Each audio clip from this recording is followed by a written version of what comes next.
Going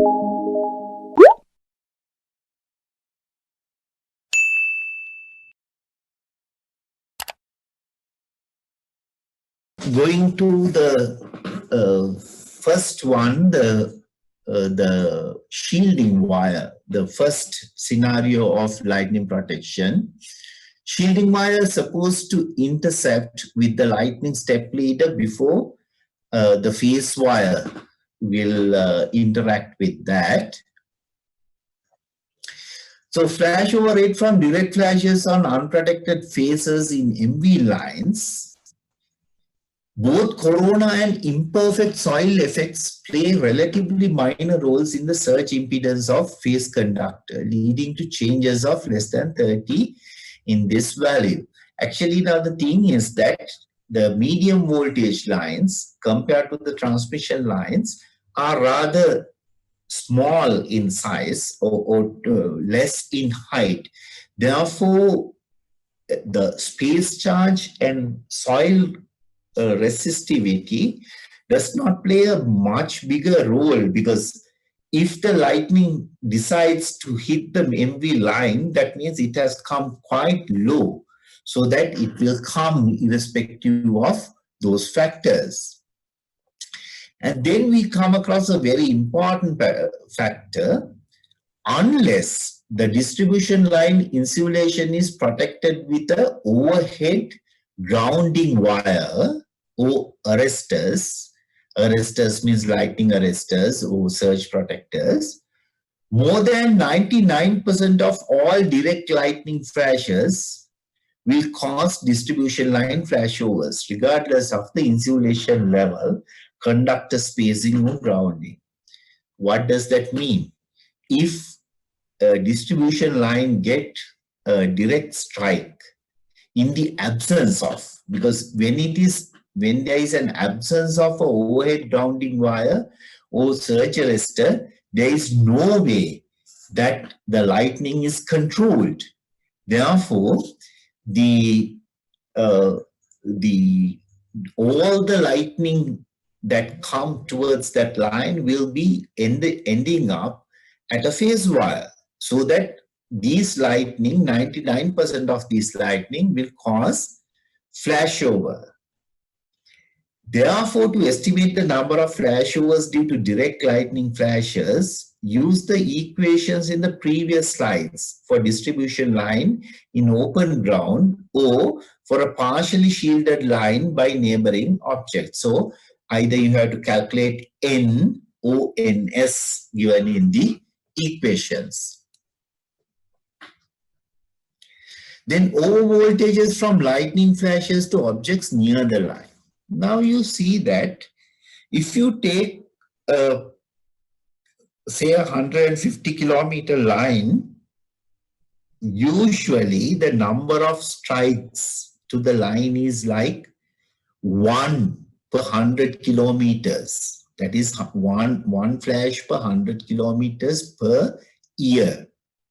So that's quite small number in most of the areas. In some areas it may be higher in most of the areas where there is an average lightning density. However, the number of lightning hitting close to the line may be much higher. And these lightning flashes induce voltages in the distribution line of concern. And most voltages induced on distribution line by flashes that terminate near a lightning, the distribution line, are less than 300 kV. So can you remember in the calculation also we came across a figure like 330 kV. The induced voltages tend to have short pulse width compared to the time to half value of a typical stroke. So the difference between the lightning generated in a direct stroke and lightning induced in a nearby stroke is that the induced voltages are much shorter in width. It's like 50%. They tend to be unipolar, especially for flashes besides the line. Then when an overvoltage level of 300 kV CFO is considered, it is sufficient for lines in areas of high soil conductivity. An insulation level of 120 kV CFO may be more appropriate for areas of low soil conductivity. What does that mean? If you are selecting insulators or isolation, then the CFO, critical impulse flashover voltage, if you consider 300, in most cases, if the soil conductivity is high, don't forget that the word is conductivity, not resistivity. Yeah? We're talking about low resistive soil, then CFO 300 kV is enough. But if you go to high soil resistivity or low conductivity, so high load usually differs at 1 mho or 1 millisiemens per meter, which represent 1000 ohms per meter, 1000 ohm meters. Then you have to go a little higher, CF4. Now, earlier we said that soil resistivity does not make a big impact. Yes, it's not a very big impact, but it can be like sometimes 30%. Now, if you can remember what we discussed in the last slide is that usually we assume that the voltage developed in the event of a lightning strike near to the line is in the order of 300 kilovolts. But if you want to do the exact calculation, the equation is what you see here. And so if you look at it, UM is the maximum voltage at the location nearest the ground flash. Then V is the speed of propagation of the lightning current along the channel, which is usually 1/3 of the speed of light. And IP is the current, H is the height of the conductor over ground. So if you look at the equation, you will now understand that higher the height of the tower, greater the induced voltage. And D is the lateral distance from the horizontal line to the vertical lightning stroke. So we assume that lightning is straight vertical. So if the distance is larger, as you may expect, the induced voltage is smaller. Now this diagram shows you what would be the CFO of our insulators depending on the ground flash density on the distribution line. So you see that when the number of flashes get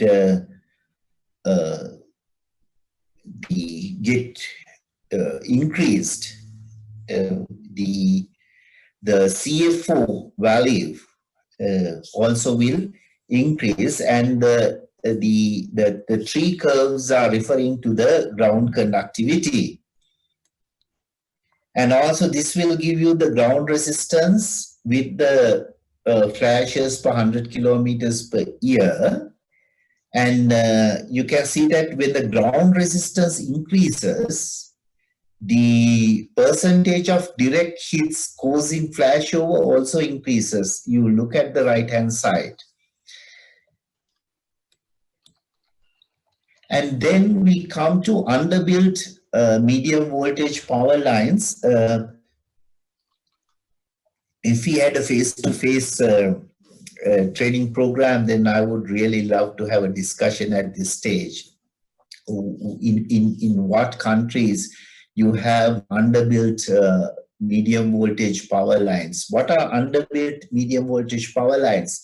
They are the power lines in the same power corridor where there are high voltage lines, and underneath that there are low voltage lines, then what we have to understand in this case is the distribution lines underbuilt on transmission structures may be especially susceptible to backflashover. Why? Greater structure heights and larger right-of-way will draw more direct flashes to the structure. Now, unlike the distribution lines, which are in small power corridors, when we have underbuilt line, actually the power corridor, or right of way is the power corridor, should be much larger because it suits the much higher transmission lines. And then care must be taken to maintain high insulation levels to avoid unnatural high flashover rates, because when we calculate the flashover rate, we will get one value, but the actual case may be different. In addition, the voltage stress developed to cause a backflash over is higher on the distribution circuit than on the transmission circuit. The simple reason is our insulators are smaller. This occurs because the distribution conductors are further from the OHG, the overhead grounding wire, and therefore have a lower coupled voltage, higher voltage across the insulation. The idea is this. Now imagine that a lightning strike the shielding wire, for an example. When the lightning current flows through the shielding wire, there will be an induced voltage in the same phase in the other lines as well. But if the two lines are quite close, then the induced voltage is higher. Therefore, when there is an induced voltage in a lower wire, the flashover between the shielding wire where the lightning current actually travels and the other line is less, because both have the same phase voltage. Maybe the induced voltage is less than the actually generated voltage in the line where the lightning current is traversing, but the voltage difference is less. But if you take a wire much lower down, then the induced voltage in that wire may be much less. So therefore, the flashover is a little higher. Therefore, the insulation strength on the distribution underbuilt is also usually less than on the transmission circuit. So we know that the medium voltage lines have less insulation. The distribution conductors will backflash over first and will then help the transmission circuit's performance by increased coupling to those conductors. So likewise, there are many issues that we come across in underbuilt MV power lines. Underbuilt MV power lines are very cost effective because it will save the power company from various infrastructure facilities that you have to develop separately for the medium voltage line if it is in a very different corridor. But at the same time, when it comes to lighting, it has some other problems as well. Then a perfect shielding is achieved when lightning strokes possessing peak current greater than the minimum current causing flashover of insulation are intercepted. What does that mean? Now, whenever a lightning current terminates or a lightning flash terminates in a power line, will you get a problem? Now, this is a case where low voltage systems and high voltage or medium voltage systems differ from with respect to lightning effects. Why do I say that? Now, imagine a 3 kiloampere current lightning flash hits a low voltage line. Say that very close to your home.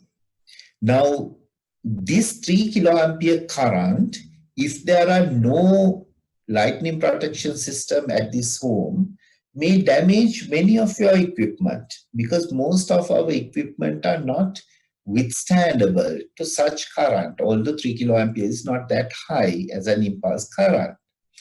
But when it comes to the medium voltage and high voltage systems, anyway, these systems are built up to withstand the nominal frequency voltage, which is quite high. So therefore, if a lightning strike, which is having a low current intercept with the phase conductor, most probably there is no backflash shower or flash shower happening at the insulators, and also by the time this current reaches the transformers and so on, their energy is dissipated along the line. So that what we say is, in the event of a shielding wire given in a distribution or transmission line, it always interacts with a high probability with high lightning density, high lightning current, lightning flashes. I think if you have attended the low voltage structural protection presentation, you may have understood that when there are step leaders which gives rise to smaller current comes, they may bypass the lightning protection system.